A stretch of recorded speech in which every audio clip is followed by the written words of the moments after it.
Students, आज का हमारा टॉपिक है प्रकाश किरणों की उत्क्रमणीयता।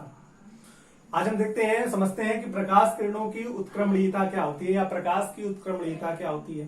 तो उत्क्रमणीयता का मतलब होता है उत्क्रम होना, यानी उल्टा होना। तो प्रकाश की किरणें तो उल्टी होंगी नहीं, तो होगा क्या, प्रकाश की किरणें जिस मार्ग पर चलती हैं हम उस मार्ग को उलटते हैं, उस मार्ग का उत्क्रम करते हैं। जैसे हमने मान लिया कि किसी बीकर में जल भरा हुआ है,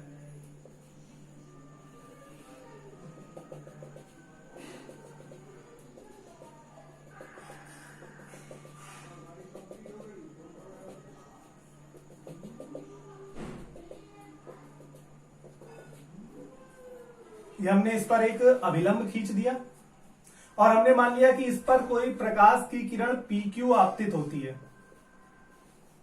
इस पर एक प्रकाश की किरण PQ आपतित होती है और यहां पर ये वायु से जल में प्रवेश कर रही है। अब वायु क्या है, जल और वायु की तुलना कराएं तो वायु में प्रकाश की चाल अधिक होगी, तो ये विरल माध्यम होगा, और जल कैसा माध्यम होगा, सघन। तो जब प्रकाश की किरण विरल से सघन में आती है तो अभिलंब की ओर झुक जाती है, तो ये किरण सीधे ना आकर अभिलंब की ओर झुक जाएगी। हमने इसको अभिलंब की ओर झुका दिया। अब अगर हम यहां पर प्रकाश किरणों के मार्ग के लंबवत एक समतल दर्पण रख दें, हमने यहां पर एक समतल दर्पण रख दिया, समतल दर्पण M रख दिया। तो जब प्रकाश किरणों के मार्ग में या जब प्रकाश किरणों के मार्ग के लंबवत हम कोई समतल दर्पण रख देते हैं तो प्रकाश किरणों का जो मार्ग है वो उत्क्रम हो जाता है, उल्टा हो जाता है। यानी प्रकाश किरणें जिस मार्ग से आई थी उसी मार्ग से वापस लौट जाती हैं। ठीक है, यहां पर एक प्रकाश की किरण PQ है जो वायु से जल में जा रही है। अब जब ये वायु से जल में जाएगी तो अभिलंब की ओर झुक जाएगी, हमने इसे अभिलंब की ओर झुका दिया।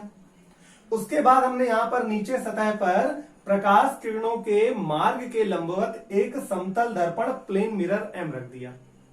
तो जब प्रकाश की किरण किसी समतल दर्पण से टकराती है तो उसका जो मार्ग होता है वो उत्क्रमित हो जाता है, उल्टा हो जाता है। वह जिस मार्ग से आती है उसी मार्ग से वापस चली जाती है। इस घटना को हम बोलते हैं प्रकाश किरणों की उत्क्रमणीयता। अब यहां पर देखिए, जब किरण वायु से जल में आ रही थी तो ये आपतित किरण है और ये अपवर्तित किरण है। ये प्रकाश में अपवर्तन के पश्चात अपवर्तित किरण है। तो आपतित किरण और अभिलंब के बीच बना कोण आपतन कोण I हो जाएगा और अपवर्तित किरण और अभिलंब के बीच बना कोण अपवर्तन कोण R हो जाएगा। तो वायु से जल में अपवर्तन के लिए, वायु से जल में अपवर्तन के लिए स्नेल के नियम से, स्नेल का नियम क्या होता है, स्नेल का नियम होता है N equal sine I upon sine R, जहां पर N क्या होता है, अपवर्तनांक होता है। अब देखिए यहां पे प्रकाश की किरण जो है वो वायु से जल में आ रही है। वायु को हम लिखते हैं एयर और जल को हम लिखते हैं वाटर। तो हमने एयर के लिए A ले लिया, वाटर के लिए W ले लिया। प्रकाश की किरण जहां से चलती है उस माध्यम को हम पहले रखते हैं और जिस माध्यम में जाती है उस माध्यम को हम बाद में रखते हैं। तो ये हो जाएगा ANW equal sine I upon sine R। अब जल से वायु में अपवर्तन के लिए, जब इसके मार्ग में हमने समतल दर्पण रखा तो अब ये जल से वापस वायु में जा रही है। इसका मार्ग उत्क्रमित हो गया, उलट गया, पलट गया है। अब ये जल से वायु में जा रही है। तो जल से वायु में अपवर्तन के लिए फिर से हम स्नेल का नियम लगाएंगे। तो स्नेल के नियम से, स्नेल का नियम क्या होता है, N equal sine I upon sine R, जहां आई आपतन कोण और आर अपवर्तन कोण होता है। अब देखिएगा कि अब अपवर्तन जल से वायु में हो रहा है, यानी जल से वायु में अपवर्तन के लिए ये आपतित किरण होगी और ये अपवर्तित किरण होगी। तो जब ये आपतित किरण होगी तो आपतित किरण और अभिलंब के बीच बना कोण आपतन कोण, और अपवर्तित किरण और अभिलंब के बीच बना कोण अपवर्तन कोण, अपोजिट हो जाएगा। यहां पर हम क्या कर रहे हैं, पहले वायु से जल में अपवर्तन हो रहा था, तो ये आपतित किरण और ये अपवर्तित किरण। अब जल से वायु में अपवर्तन हो रहा है, तो अब ये आपतित किरण हो जाएगी और ये अपवर्तित किरण हो जाएगी। जब वायु से जल में अपवर्तन हो रहा था तो ये आपतन कोण था, ये अपवर्तन कोण। अब जल से वायु में अपवर्तन हो रहा है तो ये आपतन कोण हो जाएगा और ये अपवर्तन कोण, जस्ट अपोजिट हो जाएगा। तो हम I की जगह क्या ले लेंगे, R ले लेंगे, और R की जगह I ले लेंगे। माध्यम क्या लेंगे, हम जल से वायु में अपवर्तन करा रहे हैं, यानी किरण जल से चलकर वायु में जा रही है। जल यानी वाटर W, और वायु में जा रही है तो वायु होती है एयर, एयर के लिए हमने A ले लिया। ये हो जाएगी equation second. From equation first and second, दोनों इक्वेशन का हम अगर मल्टीप्लाई करा दें तो ANW into WNA equal sine I upon sine R into sine R upon sine आई।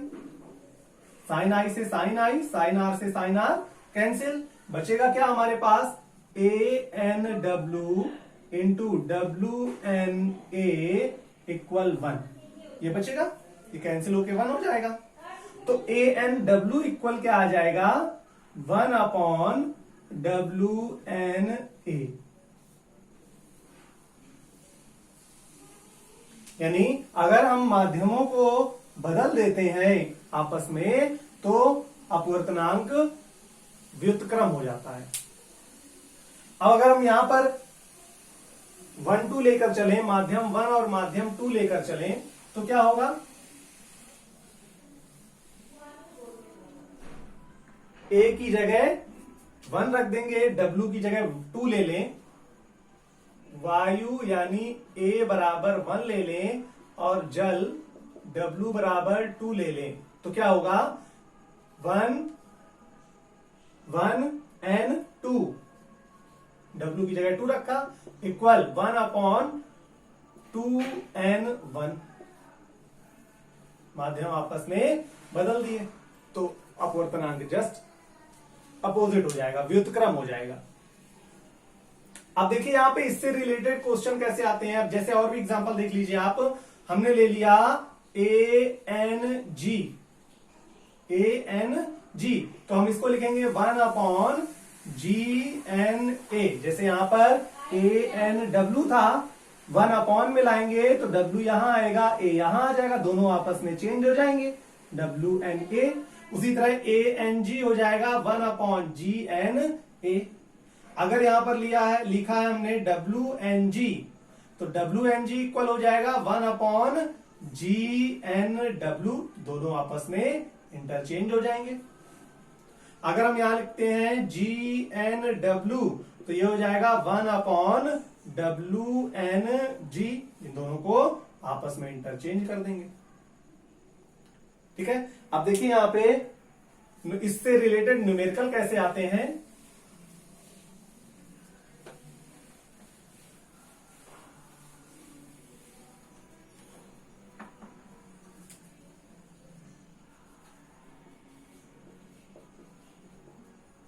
वायु के सापेक्ष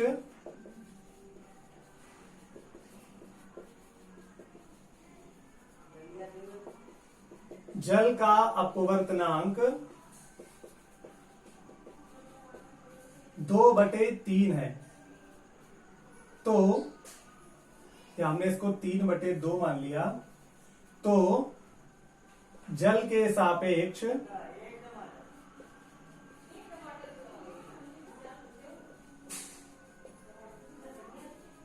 वायु का अपवर्तनांक बताइए। अब देखिए यहां पे दिया है वायु के सापेक्ष जल का अपवर्तनांक, तो अपवर्तनांक को हम क्या लिखते हैं, n लिखते हैं। और अपवर्तनांक किसका है, जल का। जिसका अपवर्तनांक होता है हम उसको बाद में लिखते हैं। हमने आपको ये अपवर्तनांक वाले टॉपिक में बताया था इनको कैसे लिखते हैं। जिसका भी अपवर्तनांक होता है हम उसको बाद में लिखते हैं, और जिसके सापेक्ष होता है उसको पहले लिखते हैं। तो जल का अपवर्तनांक दिया है हमें, जल यानी वाटर, वाटर के लिए हम W ले लेंगे। और किसके सापेक्ष है, वायु, वायु यानी एयर, एयर को आगे ले लेंगे। तो ANW का मान हमें दिया है 3/2। हमसे पूछ क्या रहा है, जल के सापेक्ष वायु का अपवर्तनांक। हमें अपवर्तनांक पता करना है n, किसका, वायु का, वायु यानी एयर। अब जिसका अपवर्तनांक होता है हम उसे बाद में लिखते हैं, और जिसके सापेक्ष होता है उसे पहले। तो किसके सापेक्ष है, जल के सापेक्ष, जल यानी वाटर, तो सापेक्ष W आगे लिख दिया। हमें WNA फाइंड करना है। तो ANW का मान 3/2 है, तो WNA का मान क्या होगा, हमने अभी बताया कि ANW इक्वल 1/WNA। जब हम इसको रेसिप्रोकल लेते हैं इसका, तो माध्यमों को चेंज कर देते हैं। ANW हो जाएगा 1/WNA। तो ANW का मान दिया है 3/2 इक्वल 1/WNA। क्रॉस मल्टीप्लीकेशन करेंगे तो ये हो जाएगा 3 × WNA, और 2 बन जा 2, तो WNA इक्वल हो जाएगा 2/3।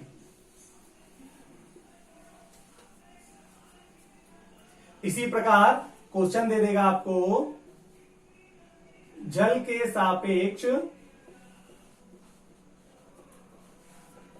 कांच का अपवर्तनांक, कांच का अपवर्तनांक 8/9 है, तो कांच के सापेक्ष जल का अपवर्तनांक बताइए।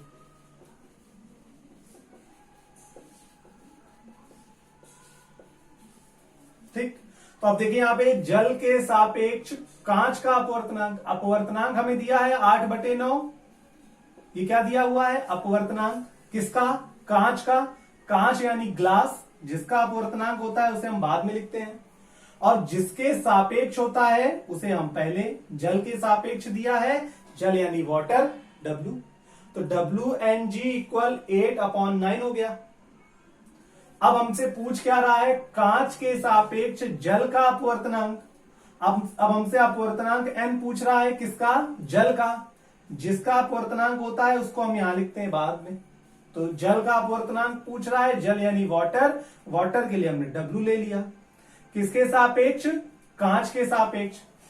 कांच जिसके सापेक्ष होता है उसको हम आगे लिखते हैं, तो कांच के सापेक्ष है, कांच यानी ग्लास, ग्लास के लिए हम G लिखेंगे। तो हमसे GNW पूछ रहा है, तो जहां पर देखिए इसके अकॉर्डिंग ANW 3/2 था, तो WNA 2/3 हो गया। यानी हमने अपवर्तनांक को चेंज किया, माध्यम चेंज किया, तो अपवर्तनांक व्युत्क्रम हो गया। तो यहां पर भी तो हमने वही किया है,